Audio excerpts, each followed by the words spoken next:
আরজি করার পর এবার বিতর্কে পাঁশকুড়া হাসপাতালে স্বাস্থ্যকর্মীকে ধর্ষণের অভিযোগে জাহির আব্বাস খানকে গ্রেফতার করেছে পুলিশ। হাসপাতালের স্টোর রুমে জাহিরের আড্ডার আসর বসত।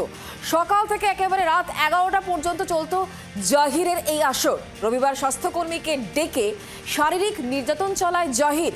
কর্তৃপক্ষের নজরদারি এড়িয়ে কিভাবে জাহিরের দৌরাত্ম্য? স্বাস্থ্য ভবনে জমা পড়ল সিএমওএইচের প্রাথমিক report.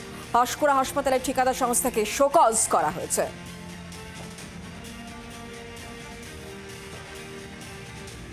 West Bengal junior doctors fund এবং ব্যক্তিগতভাবে আমি মনে করি যে এই ঘটনার সুষ্ঠু নিরপেক্ষ তদন্ত হওয়া প্রয়োজন আছে। একজন অবিলম্বে অ্যারেস্ট হয়েছেন একথা সত্য, কিন্তু সমাজের বুকে এই ধরনের ঘটনা বারবার যে আমরা পরিলক্ষিত করছি অভয়া আন্দোলনের জায়গা থেকে, আমরা পরিষ্কার মনে করি যে অভয়া বিচারের যে দীর্ঘসূত্রিতা তা যে সমাজের বুকে অপসংস্কৃতিমূলক মানসিক সমস্যামূলক মানুষজন যারা এই রেপ কালচারের সাথে যুক্ত থাকছে তাদেরকে কোনো না কোনো অংশে সামাজিক একটা বাহবা, তারা ভয়ের জায়গা, সেই ভয়ের জায়গা থেকে তারা মুক্ত হচ্ছে। ফলে বিচারের যে দীর্ঘসূত্রিতা, এই দীর্ঘসূত্রিতাও যেন কোনো না কোনো অংশে এই ধরনের ঘটনার জন্য পরপর যে এই ধরনের ঘটনা ঘটেছে তার জন্য দায়ী বলে আমরা মনে করি।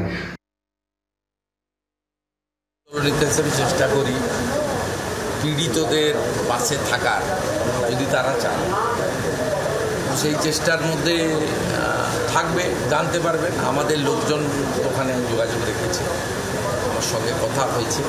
এখানে সিন্টু সেনাপতির নেতৃত্বে থানায় বিক্ষোভ হয়েছে এবং পুলিশ গ্রেপ্তার করতে বাধ্য হয়েছে।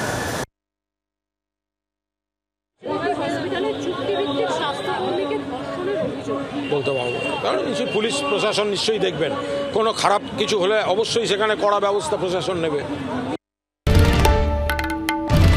বাংলার আওয়াজ, বাঙালির আবেগ, জি 24 ঘন্টা।